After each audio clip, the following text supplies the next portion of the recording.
They think that all politics is football teams, or we can't trust Labour members to vote for these people, so we're going to remove the ability to be able to vote for it. But they're so obsessed with the electoral manoeuvring needed to get them out of power that they don't think about what might replace it. And these people who will market themselves as being the adults in the room, who don't even have a basic understanding of political science to be able to understand the ideological tendencies of the people that they seem to claim are radical extremists. The Blairites are the true entryist.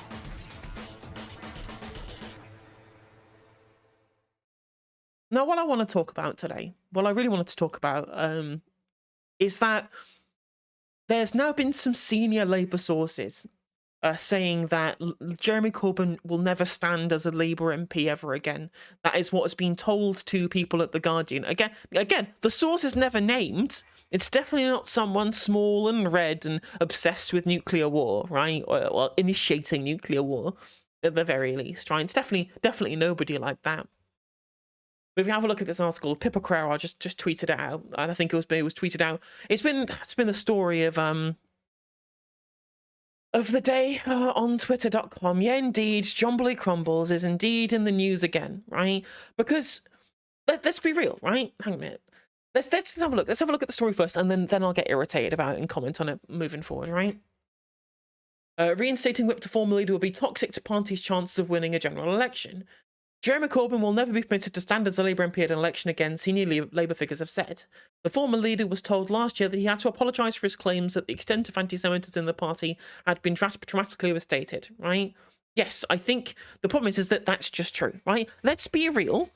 The comment was not the level of anti-Semitism or the severity of the anti-Semitic remarks were overstated, but it's the extent to which it is a problem specific to the Labour Party was overstated, because that is true. And it is undeniably true. It's undeniably true on the grounds that we already have the data showing when people do or don't agree with anti-Semitic remarks. And it was higher in the Conservative Party than it was within Labour, right? So if you're going to make that charge against Labour, you're going to have to make that charge at the Conservatives as well, right? Because we all agree there was severe cases of anti-Semitism, but that doesn't make the party anti-Semitic. And, even like the EHRC report didn't say the party was institutionally anti-Semitic, didn't say that Jeremy Corbyn himself was anti-Semitic, and explicitly left the door open for people to criticise how people viewed the level of anti-Semitism as a problem within the Labour Party. Those are all things from the EHRC report that all these people, all these liberals, right, all seem to use as the basis for their assumptions that Corbyn and the rest of the Labour left are all just virulent anti-Semites, including himself, right? And that's in the EHRC report, which is obviously nonsensical. We've all read the Ford report and the Leeds report as well now, but that's I could continue down that road forever, but I digress. Keir Starmer has refused to restore the whip to his predecessor, effectively suspending him from the parliamentary party unless he does so. However, The Guardian understands that even if Corbyn does apologise, unequivocally, unambiguously and without reservation, the leadership would still be reluctant to let him return. One senior Labour figure said, Jeremy Corbyn is never getting back in. He'll be toxic to our chances of winning back some of the seats we need to win back. If that means that if Corbyn wants to remain as an MP, we'll have to stand as independent in his Islington North seat. Or is this like there's a difference between saying there are neo-Nazis in Ukraine and all Ukrainians are neo-Nazis?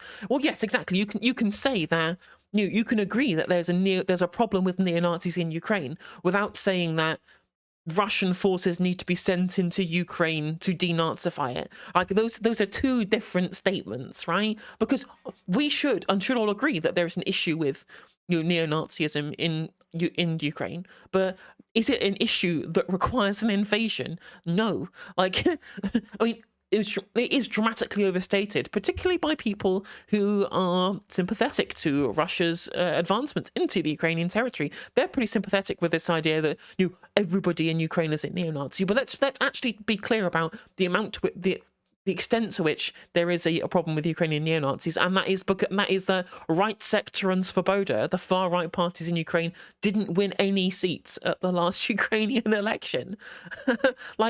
There's such a tiny minority that the only possible reason that it gets brought up is specifically to erroneously try and claim that there is at least some credence to Russian statements about their invasion, right? It's all the same kind of posturing and the same kind of extrapolation that people use to attack Corbyn and the Labour Party, that people use to delegitimize, Ukraine striving for their own liberation against Russia.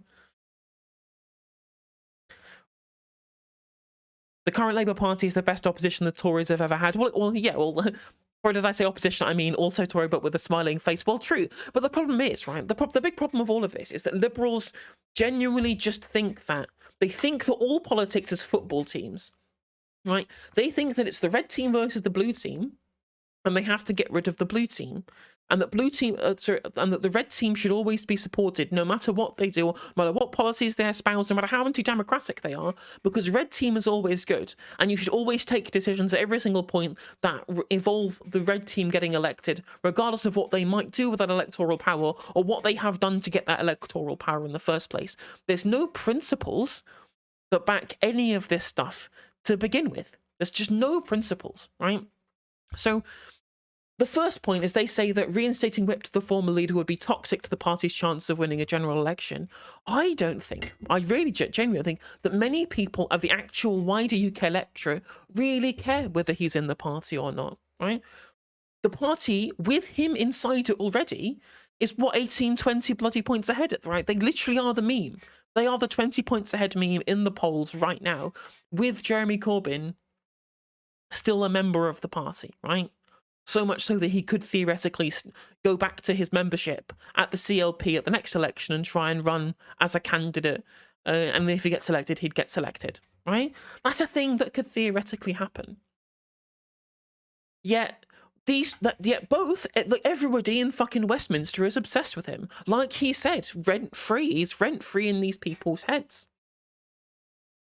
And that I think that the Labour bigwigs genuinely think that unless they expel him, then Rishi Sunak at every single PMQs is going to retort by saying, well, I know the country's shit, but you supported Jeremy Corbyn.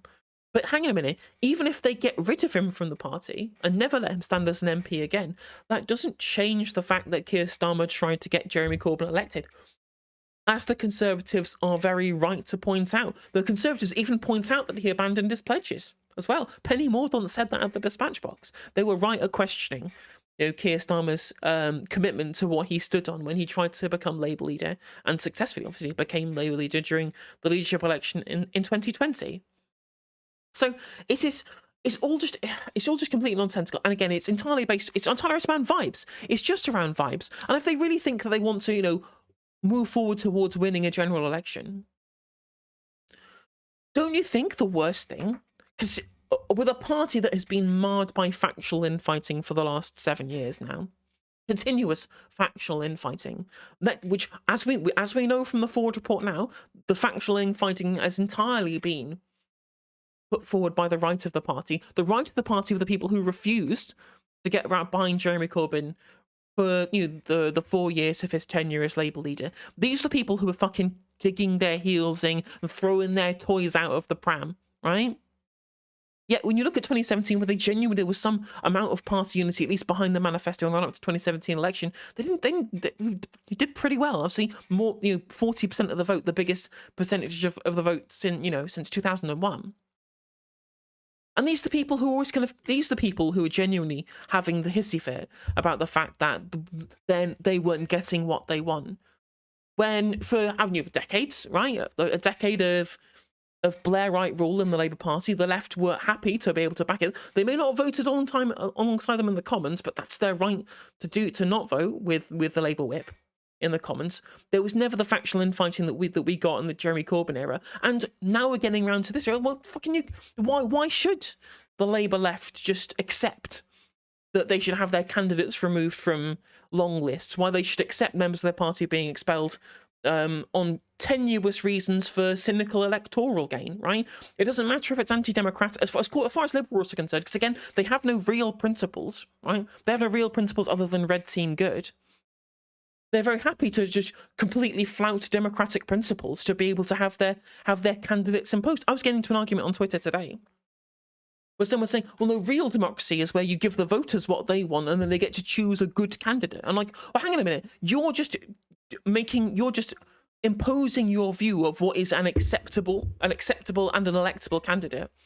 And they're saying, well, I know better than you. It is peak elitism and snobbery that these people believe that they should be able to override local constituency Labour parties to be able to impose candidates that they believe that the rest of the public want, because these are all very prescient people, right? And the amount of these people who are Remainers as well. I'm going to be getting onto Brexit discussions later, and for better or worse, Brexit did happen, mostly for worse. I always admit that, right?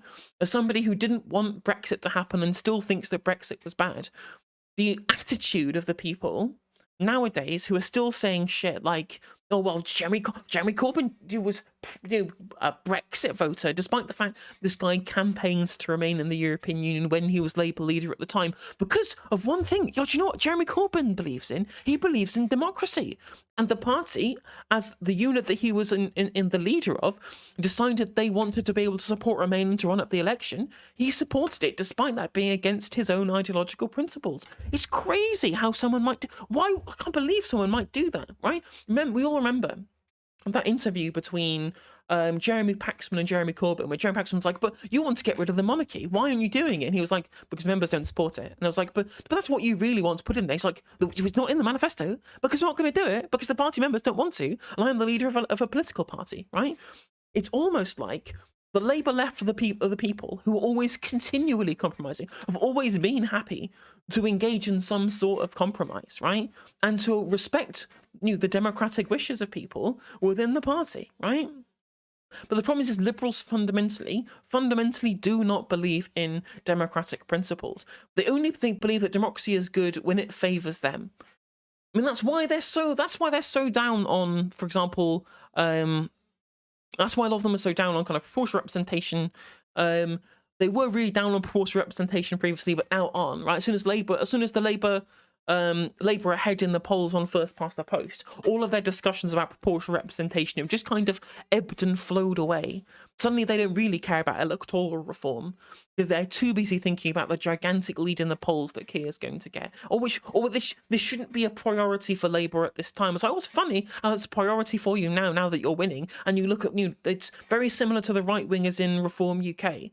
And people like Nigel Farage, who are now very, very happy to back electoral reform, now that it looks like that the Conservatives would be the beneficiary of it, and Labour would not be the beneficiary of it. It's very, very interesting that does seem to be the case.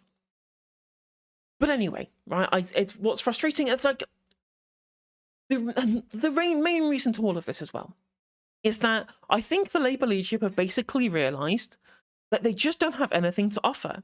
They don't have anything left to offer people. No, there's no positive vision they can set out, right? It's all just, cynical racism, not backing strikes, not backing public sector pay rises, and continuing the austerity rhetoric and becoming, Tory red version rather than actually proposing some kind of platform to be able to create a better country, right? They're marketing themselves as just like sensible economic managers, and that's why we've seen the polls close between Rishi and Keir as being the favoured prime minister. Some polls with Rishi Sunak being ahead is because once the Tories kind of start shaking that kind of understanding that people had previously of them being the party of economic competence, that Keir was able to posture against people like Liz Truss and Boris Johnson, that all goes out the window. And what do you have left? What do you have left? And they think, wow, if we just cynically continue to attack Jeremy Corbyn for no reason other than factional purposes at this point, right? The worst possible thing, as far as I could see, is to just continually engage in this nonsense factional warfare over and over and over again, when they're trying to look like a party they're a fundamentally disunited party. But to be fair, this is a lesson that the left probably should have learned, is that when you have the power, you should just fucking use it. You should just use it cynically, because no one's gonna give you that same courtesy on the other end, and we're seeing it right now. The Labour left, when they were in charge of the party, they should have gone fucking scorched earth. They should have gone scorched earth and just dismissed all of the fucking centrist Blairite people who have no intention of being able to create a social democratic society. because that's against the wishes of the vast majority of party members. Because party members, when you look, for example, you look at the conference, party members continue back proportional representation, despite it being worse for the Labour Party now.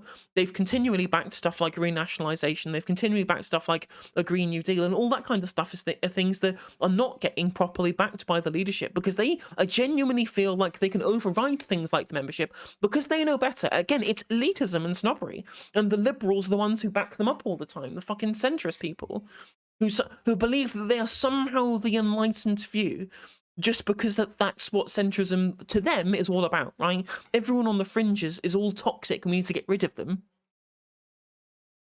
because clearly something must be in the centre, because that's just how arguments work in their ridiculous mind. There cannot be a correct answer on the fringes, because fringes are always bad. It's the same kind of people who will talk about populism as a way that they can use to try and make the far right and the radical left be in some way comparable, right? The same people talk about horseshoe theory, right? And the thing is, this would be maybe a reasonable assertion if the radical left, quote unquote, they were talking about was some like Marxist Leninists or something. Like, for example, something that's come up here when you look here is they say that senior Labour sources warn that should Momentum campaign for Corbyn, it will be prescribed as an organisation by Labour, similar to the way Militant and other left-wing groups have been treated. Now, Militant was a group of literal Trotskyists trying to infiltrate the Labour Party and turn it into a communist party, right? If that was and I think a lot of these people, a lot of the centrists, a lot of older type people as well, who maybe remember this kind of period in the Labour Party's history, or kind of tangentially because they were, maybe growing up in a similar time period to that, they compare Momentum to this shit. They think that Momentum and Militant are somehow ideologically comparable to each other. And that's why you hear shit like horseshoe theory, because they genuinely think that there's just this rabid band of communists trying to turn the Labour Party into CPGB Part 2. Like, that's what they genuinely believe. They say, well, if it's communists on one end, they must be similar to the Nazis on the other end. Like, there was somebody here, I think it was someone called, they've got me blocked on Twitter now, so I had to log out of Twitter to view their tweets, which I'm not doing now. We're saying, like, well, the toxic fringes of Momentum are just like the ERG and the Conservative Party, as if, like, the most far-right, economically at the very least, libertarian kind of wing of the Conservative Party, are somehow similar to people like Momentum. Let's be clear what Momentum stand for, right? Is just democratic socialism and social democracy as an economic platform. That's really what they believe in, which is not a far-right platform in the slightest. Like, democratic socialism, left-wing, social democracy, centre-left, that is traditionally what the Labour Party has always been. It's been a coalition of democratic socialists and social democrats to be able to form an electoral pact to fight for the needs of workers in Parliament. That's why they're allied with the trade unions, for example. That's why we have a bunch of the social democratic principles, and why we at least had them before they were sold off, before the Thatcher years, in the post-war period. That's where we got to with the Social Democratic Labour Party at that point. Obviously, plenty of the people in the party were democratic socialists, but the platform was always one of social democracy. That is the historic platform of the Labour Party, right? And then we look at it today, and then those same principles, the same principles that someone like Clement Attlee would have stood for, are now being derided as being similar to Trotskyists in the 80s. Because these people are just so permanently centrist brain that they believe what's happening now must be the centre ground, and anything outside of that very narrow Overton window must ideologically be similar, whether it be the ERG with Momentum, or whether it be Momentum with Militant, or what have you. When this, as obviously anyone who has an ounce of kind of political knowledge would know that this shit is just obviously nonsensical. This is complete nonsense. There's no ideological similarity between Momentum and Militant whatsoever. This is not a far left organisation. This is all we're campaigning for is social democracy, right? And these people who will market themselves as being the adults in the room, who don't even have a basic understanding of political science to be able to understand the ideological tendencies of the people that they seem to claim are radical extremists, when this would be seen mainstream politicking when you look at new social democracies on the constant, right? There's nothing radical about any of this stuff. But these people are just so ideologically captured, and essentially, again, by the neoliberal society that we live in, right? I mean, obviously, considering the kind of economy that we've had over the last 43 years or so, it's going to take a lot to get us back to where we were as a societal structure pre-1979, and we're never going to go back there, right? There needs to be some new ideas along with some of the old ideas, but fundamentally, there are just some things that need to be put back into state control. Like, for example, things where markets are inelastic. Those need to be, yes, and 255, you're absolutely correct. Until 1995, worker ownership was in their manifesto, yeah. So clause 4, when Tony Blair became party leader after John Smith died, you got to remember, right? Tony Blair was not the first choice after Neil Kinnock in 1992. Blair only became party leader because the party leader at the time died, and that's when clause 4 was removed to be able to maintain worker control of the means of production as part of the Labour Party manifesto, and they're at the time, right? But even then, right, people always talk about, for example, Michael Foot in 1983 being the death knell of the Labour Party because it moved too far to the left. And maybe that's true, maybe that's not, considering at the time. But you got to remember, most of what happened in 1983, Margaret Thatcher only won at that time, mostly because of the Falklands War. Her popularity was down in the dumps before the Falklands War, and it shot right back up afterwards. So to try and claim that it was solely the fault of the Labour manifesto at the time, it's not really that true. But whatever. Even after that period where people said that they had to shift Labour away from the kind of democratic socialist wing to more of a social democratic wing, when Neil Kinnock was in charge in the period afterwards and up into 1992, I was reading the 1992 manifesto.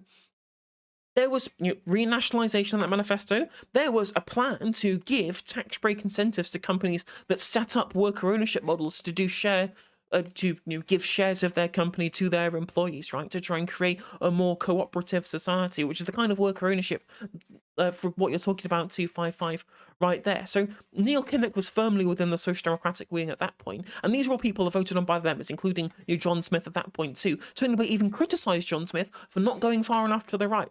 John Smith was just like, oh, we lost in 92, but it was close, but we're way ahead in the polls now. So we don't really need to change course as much as other people are saying. We'll just continue with our social democratic line and we'll get there eventually. It was called like the one last push strategy. But then when he died and Blair took over, that all went and they fully became a third way party, which then obviously morphed into the neoliberal Labour Party that we have today. And the people at that time, right? That is the biggest diversion away from Labour Party principles in the history of the party, the kind of the Blairite period of the party.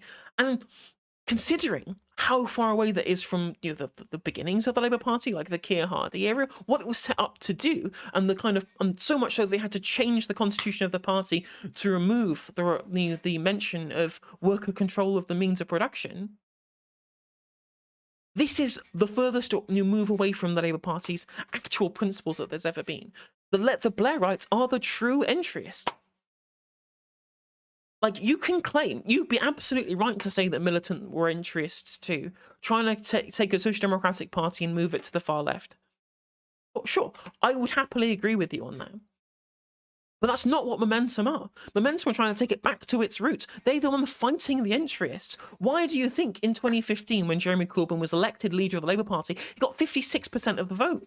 He beat 3 other candidates, couldn't even get as much as what he got on his own. Because the Labour membership fully supports the democratic socialist social democratic platform that Jeremy Corbyn and Momentum espouse. That's just the case of the Labour membership. But these liberal hacks who are so busy thinking red team good, blue team bad, have to get the Tories out, refuse to criticise Starmer for anything, otherwise you'd be called a Tory enabler, don't care about policies, only care about personalities, because to them democracy isn't some kind of axiomatic thing that they believe in, but something that they can use to their own ends to maintain power. They don't care about any of that shit. They don't care. And they're happy to see people who've been Labour members for years get purged from the party because they don't go along with the ideological groupthink of somebody who didn't even state that ideology when he got elected leader of the party, right? He got elected leader of the party on a completely different platform to what he's standing on now. And it also became leader of the party standing on a unity ticket, standing on uniting the left and the right of the party. And now what he's doing is he's getting people expelled from the party, right? Going on through the trot hunting stuff that was fully laid bare in the Ford report. Right? We all know what the Labour leadership office, well, no, not the Labour leadership office, sorry.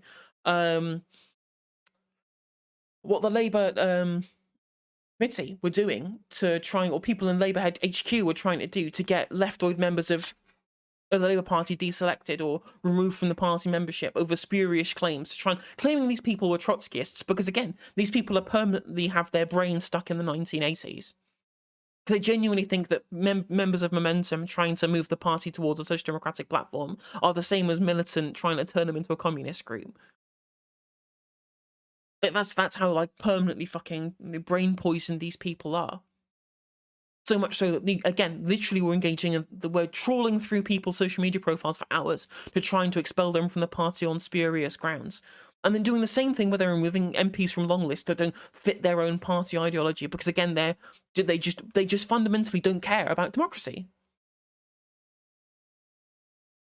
Local CLPs, local members don't care about those people. You're having candidates imposed on you. People are not allowed to run. You can't give these, like, they don't trust people. That's what they don't do. Especially these liberals don't do it in the wake of Brexit. They believe that everybody who voted Brexit is just an idiot. That's what they firmly believe. And that these people shouldn't be trusted with democracy moving forward, is exactly how they view members of their CLP, saying, oh, well, we can't trust Labour members to vote for these people, so we're going to remove the ability to be able to vote for it.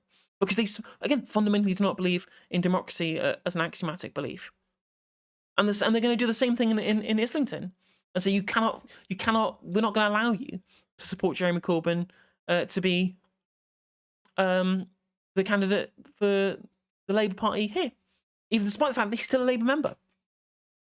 They just want to remove him from the long list because they don't trust these people to make the right decision. It's all about, for them, they believe that they want people to make the right decision, but only within their prescribed kind of narrow viewpoint within acceptable boundaries. Because again, these people firmly believe in that they are right and everybody else is wrong, and you cannot give people the opportunity to disagree with them. They are the true authoritarians, right? For how many times we got told, right, or the media was talking about how there was going to be Stalinist purges from the Labour Party when Jeremy Corbyn was the leader, and that those never fucking materialised, and he did try and bring the party together, somewhat successfully at the very least in 2017, despite the fact that even after all those attempts at trying to reach across the aisle, members of the Labour right decided to fucking throw in the towel anyway and tank the election regardless. And now Keith is in charge, and he's spending his entire time doing that factional infighting all over again, even after the Ford report told us all how damaging it was, and how, in general, people have always said, oh, well, the Labour Party is very ununited and we can't support it through this period of disunity. It doesn't look like somebody you could trust with running the country. I wouldn't trust Keir Starmer running the country. The guy's mad with power. He's incredibly authoritarian, and so are the people at the NEC and at Labour HQ in charge of the party. They're incredibly authoritarian. It's scary to think what they might do when they're in charge of the country. And the problem is that the pro-red team liberals, they don't want to hear it. Right? They hate the Tories, and rightly so. Right? They absolutely despise the Tories, as they should do. But they're so obsessed with the electoral manoeuvring needed to get them out of power that they don't think about what might replace it and what should be best to replace it, because all they care about is replacing it at the end of the day. And that's why whenever you criticise Starmer, you would get called a Tory enabler. And I even had someone on Twitter saying, but you only ever spend your time attacking Labour when you should be holding the Tories to account. I was like, look at my fucking YouTube channel. My YouTube channel is nothing but criticism of the Tories, right? I'll criticise Keir all day, every day as well, because he deserves criticism, because he's a bad person. He's a bad person and a bad leader with shit policies, right? That doesn't mean the Tories are good, and I spend the vast majority of my time talking about how shit the Tories are. Imagine if Labour won in 92 and then Labour had leftist Labour Party in power here, but neoliberal Democrats in power in the US. Want to read the alternate history? That'd be very interesting, right? It'd be a really interesting position to have. But unfortunately, the wake of neoliberalism in both countries kind of killed social democracy as a political platform in both countries, right?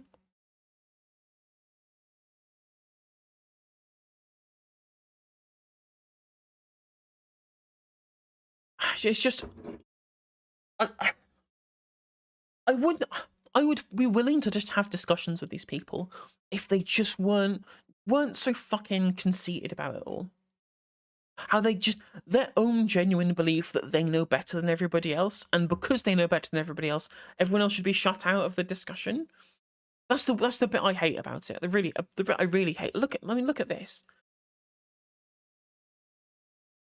Just actively, just happy to see people just to flout democratic principles because because they think that it's what's going to get them power, right? I mean, this is the cringe. This person, this Labourite person, is the fucking most cringiest person you've ever fucking seen in your life on Twitter, right? The fact, I mean, his profile picture is like Labour tanks. Like, how cringy can you really fucking get? Just happy to see entire swathes of people. And this guy, this person on Twitter, this Labourite person, in his profile, he calls himself a social democrat. He calls himself a social democrat. I'm like, you don't believe in social democracy. Because every social democratic principle, you just, as a policy platform, you just completely fucking reject. And the social democratic wing of the party, or democratic socialist wing of the party, you reject them too on the back of the fact that they support a social democratic platform. This is just nonsense. It's absolute nonsense from these people, right? Like, the same kind of people purport to be in favor of, you know, the whatchamacallit, the marketplace of ideas. But apparently only a marketplace of ideas are the ones that they allow, or the things that they agree with. That's the only ideas that they will allow into the arena or into the marketplace.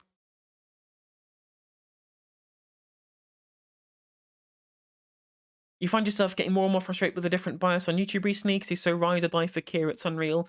I mean, it is kind of amusing, like, he calls himself a socialist in his bio. He's all in on the European Union, which to be well, I get it. Like, I support staying in the European Union purely on utilitarian grounds, right? Because as far as I was concerned, it's the last bulwark against conservatives' desire to be able to strip away people's workers' rights, right? But you can just have those rules through the sovereign government creating those rules as well. But it's a different story for a different time, even so. But it just seemed weird for a socialist specifically to be so ride or die for the EU as well as Keir Starmer. He's obviously one of those red team, blue team liberals who think they're radicals. It's quite obnoxious sometimes. Well, yeah, exactly. Like, again, the fact that they just don't want to have a conversation about it is the worst part. Like, and you're so right, JDM. It really is just obnoxious, and that's what's so frustrating about it.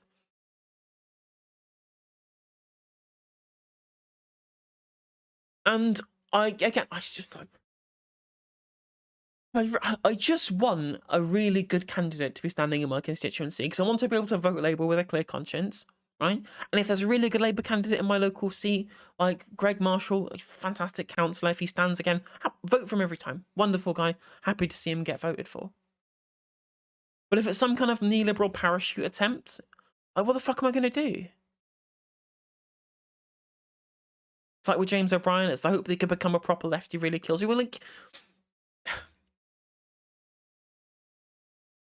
I think the union stuff that's coming forward at the moment is slowly turning him around. At least I hope so. I mean, I've had my misgivings with James O'Brien. I did a whole video about how I hate James O'Brien, but the problem is, right, is that the cost of living crisis, people, especially kind of centrist and liberal types, right, all the way through the austerity period, they were not affected by it. They were gaining housing equity. They didn't rely on public services as much as poor people did. They didn't realize the damage that was being done at the time because it didn't really affect them. And that was what happened with James O'Brien at the time. He was so skeptical of Jeremy Corbyn because he's so far removed from the struggles of people, you know, fucking the precariat at the bottom of the ladder, the bottom rung of the ladder, right? He couldn't see the need for the platform that Jeremy Corbyn was espousing. He didn't see it. Was so far removed from it. So he remained this massive kind of degree of skepticism that was completely unwarranted because at the time, the blue team didn't seem as bad because Cameron may have been a brutal, austere economic politician. On a social perspective and as a politician as well, he was very sleek, and he seemed to be the face of quote-unquote compassionate conservatism as far as a bunch of liberals were concerned, right? Oh no, 255 I was talking about a different bias, although Starmer has referred to himself as a socialist previously, but even so. But yeah, like, but now, for example, all of the issues with the Conservative Party on an economic basis are now affecting people like James O'Brien and the centrist liberals who got all that housing equity at the time, right? Because interest rates have stayed so low. Their mortgages have been super cheap because they managed to get on the housing ladder when it was cheap to get on the housing ladder. So they never were affected by the austerity of the Cameron years. So they didn't really see the issues. But now there's two things. First of all is that, as I mentioned before, the cost of living crisis is now hitting these liberals where it hurts, where it was previously hitting only fucking people, the poorest people in society the worst for, 9 years of Conservative rule. That was the thing. That's why now all the centrists are mad on getting the Tories out. The second thing is that because the difference between David Cameron and Boris Johnson. Boris Johnson may have had a better economic platform than David Cameron did outside of his backdoor privatisation of the NHS during the pandemic. He is, on an aesthetic level, something that they absolutely hate. He's a bumbling idiot, which he is, a fucking horrendous politician. A bad person as well, like an actually genuinely awful human being. Boris Johnson is racist, homophobic, classist, right? All the stuff about letting the bodies pile high, all that kind of malarkey. He's someone who is performed on an aesthetic level, a terrible human being and a terrible person and a terrible politician and a terrible leader for the country. And then he made them really want to get the Tories out. But I've always said, as I've always said on this platform, David Cameron is far worse as a politician than Boris Johnson ever was. Because outside of the aesthetic stuff that's bad, the actual economic principles at the heart of the David Cameron government were destructive for the country. And now we have Rishi Sunak in charge, wanted to go full austerity. A bunch of the liberal people have just gone like, oh, well, now at least we have a sensible person in government. I'm like, yeah, a sensible guy who's intent on social murder. That's what you've got. I think Boris Johnson was overseas, wasn't he? Loopy Mike? Cameron is what happened when you get competent Tories. True. And that's why so much of liberal politics is entirely based upon just vibes, right? They get the wrong vibes from Corbyn, so they don't want to support him, but they get the right vibes from Starmer because he's quote-unquote competent, and that's why they're supporting him now. They don't care about the utility of the policies whatsoever, as long as they get the right vibes from the candidate. And that's why loads of liberals were happy to support David Cameron at the time. Like, I was making this point on TikTok. And someone's like, you think the people who support the Conservatives are liberals? I'm like, Cameron-era Conservative? Absolutely. Loads of liberals backed him, right? Remember when he beat, quote-unquote, Red Ed in 2015? Liberals continued to back him even after all the austerity, right? He got an increased majority, or he went from a coalition government in 2010 to a majority government in 2015, despite the fact that he'd spent 5 years essentially creating mass graves for poor people. Cameron is like DeSantis and like Bojo is like the Trump. 100% Samson Dude. So yeah, that's a really good comparison. Although at least David Cameron tried to market himself as being progressive on social issues. Like, it was the David Cameron administration that ratified gay marriage going through, for example. But economically, utterly devastating. But liberals didn't recognise that, right? Liberals did not care about 5 years of austerity. That's why David Cameron increased his vote share, even after doing all of the harm that he did. Yeah, Boris Johnson, he ran on the back of levelling up. He wanted to give people in the north things like Northern Powerhouse Rail. He was setting aside funds for cultural development. That's what the Levelling Up Fund was.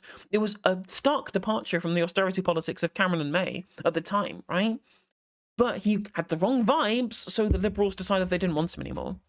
And that's why they had to get the Tories out. We were saying the same thing for, all of those years at the time. Whilst these people were voting for the Lib Dems because they couldn't support Corbyn, because those the real fucking Tory enablers. And they are just so kind of politically ignorant as well. They don't understand where economic policies come from, what ideology corresponds to which economic policies, which party should be espousing such things, and which members would be happy seeing them. when you have a Labour Party where the membership are pro-Green New Deal, pro-nationalisation, who are pro-forced representation, and all of these things just get taken away and completely ignored by the leadership. And you've got to think, well, hang on a minute, the leadership don't represent the members, then maybe they should be going elsewhere. Like, if you want a Liberal Party, centrists, go and join the fucking Liberal Democrats. Just go and join the Lib Dems. They got what, fucking 22% of the vote in 2010? They're hardly a minority party.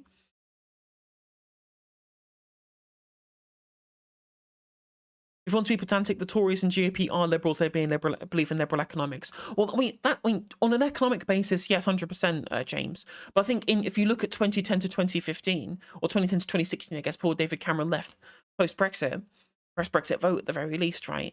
There was again, as has always been in the Conservative Party, an alliance between kind of fiscally conservative, economically liberal, socially liberal people and socially conservative, fiscally conservative people within the party, right? But they moved far enough on social liberalism in 2010 to 2016 that liberals were then happy supporting them in 2015, even after literally culling the poor and culling the disabled, being the fucking Mitchell and Webb meme. What happens if we killed all the poor? Right? That's literally the position they were in. It's like, huge swathes of social murder, right? 330,000 people dead. I guess my vote. The Liberals are happy to do it.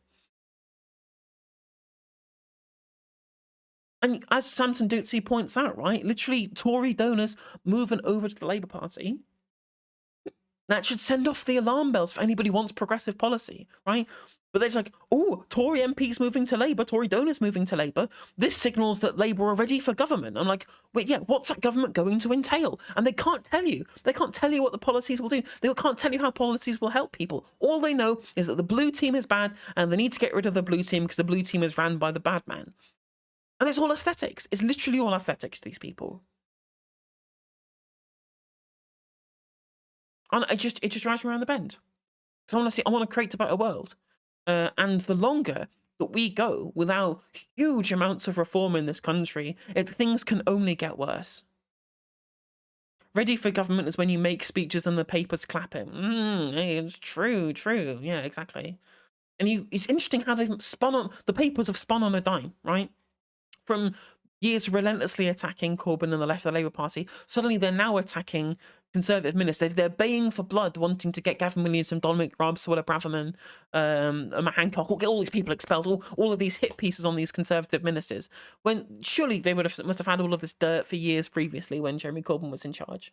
And Liberals won't notice these attacks on specific politicians are politically motivated by the press class. And like, the press are on our side now because we're now in the right, whereas Jeremy Corbyn's in the wrong. Have you not considered maybe that there are a set of underlying incentive structures behind the press machine in who they will and won't attack and when they will and won't attack them? It's just the height of political naivety. Like, these people these are deeply politically incurious people. At least I try and understand the ideologies of the people that I disagree with, right? At least I get why people are right wing. I get why conservatives and libertarians believe the things that they do. I disagree with them on utilitarian grounds, right? But centrists are the people who believe they have no ideology.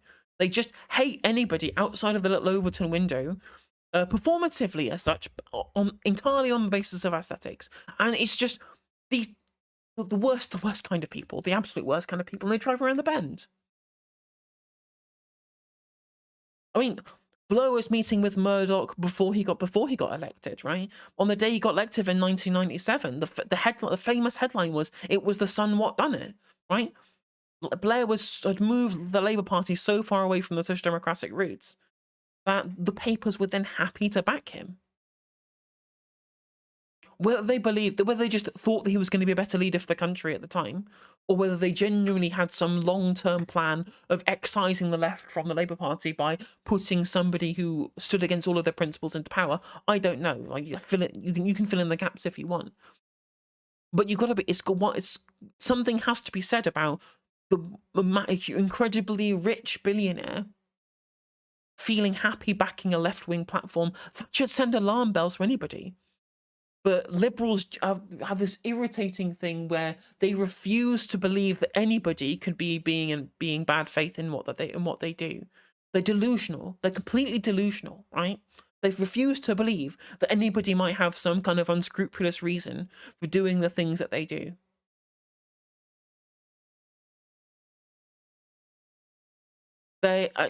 Which is ironic considering how many people they genuinely think on Twitter are bots. But even so, it's the height of political naivety.